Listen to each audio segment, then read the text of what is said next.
నమస్కారం, welcome to my channel. Friends, ఇప్పుడే అందిన వార్త. ఈపీఎఫ్ఓ ఖాతాదారులకు భారీ గుడ్ న్యూస్. ఫ్రీగా అకౌంట్లోకి 50,000.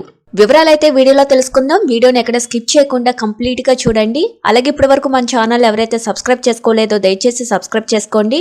అదే విధంగా లైక్ చేయడం మాత్రం మర్చిపోకండి. ఇంకా లేట్ చేయకుండా వివరాల్లోకి అయితే వెళ్ళిపోదాం.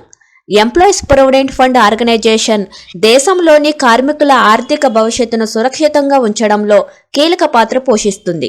రిటైర్మెంట్ తర్వాత ఆర్థిక ఇబ్బందులు లేకుండా ఉండేందుకు తన కస్టమర్లకు లేదా సబ్స్క్రైబర్లకు సరైన రిటైర్మెంట్ పొదుపు ప్లాన్ను అందిస్తుంది. చాలా మంది ఈపీఎఫ్ఓకు సంబంధించి కొన్ని రూల్స్ తెలియవు. అందులో ఒకటి లాయల్టీ కమ్ లైఫ్ బెనిఫిట్స్. ఈ రూల్ ప్రకారం పీఎఫ్ ఖాతాదారులు 50,000 వరకు బెనిఫిట్స్ పొందవచ్చు.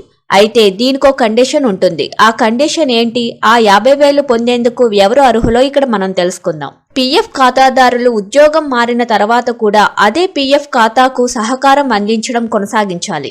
ఈ రూల్ ఒకే అకౌంట్లో వరుసగా 20 ఏళ్ల విరాళం అందించిన కస్టమర్లకు loyalty come life benefits scheme పొందేందుకు అర్హులవుతారు. ఖాతాదారులు వరుసగా 20 ఏళ్లగా తన ఈపీఎఫ్ అకౌంట్ విరాళాలు ఇస్తుంటే అతను లాయల్టీ కమ్ లైఫ్ బెనిఫిట్స్ ను పొందవచ్చని సిబిడిటి సిఫారసు చేస్తుంది. ఈ స్కీమ్ కు కేంద్ర ప్రభుత్వం కూడా ఆమోదం తెలిపింది. 20 ఏళ్లుగా క్రమం తప్పకుండా చందాదారులు 50,000 అదనపు బెనిఫిట్స్ పొందవచ్చు. లాయల్టీ కమ్ లైఫ్ బెనిఫిట్స్ కింద 5,000 జీతం పొందే వ్యక్తులు 30,000 వరకు బెనిఫిట్స్ పొందవచ్చు. 5,001 రూపాయి నుంచి 10,000 మధ్య బేసిక్ శాలరీ జీతం డ్రా చేసేవారు కూడా 40,000 పొందవచ్చు.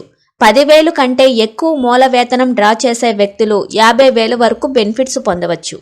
ఈపీఎఫ్ఓ సబ్స్క్రైబర్స్ ఉద్యోగం మారిన తర్వాత కూడా వారి సింగిల్ ఈపీఎఫ్ అకౌంట్స్ కు కాంట్రిబ్యూట్ చేయడానికి కొనసాగించాలి. ఉద్యోగం మారిన తర్వాత మీరు మీ ప్రస్తుత కంపెనీ, మీ పాత కంపెనీ గురించి సమాచారాన్ని అందించాలి. మీరు ఈ కండిషన్ అనుసరించినట్లయితే మీరు 50,000 అదనపు బెనిఫిట్స్ పొందవచ్చు. Thank you for watching this video.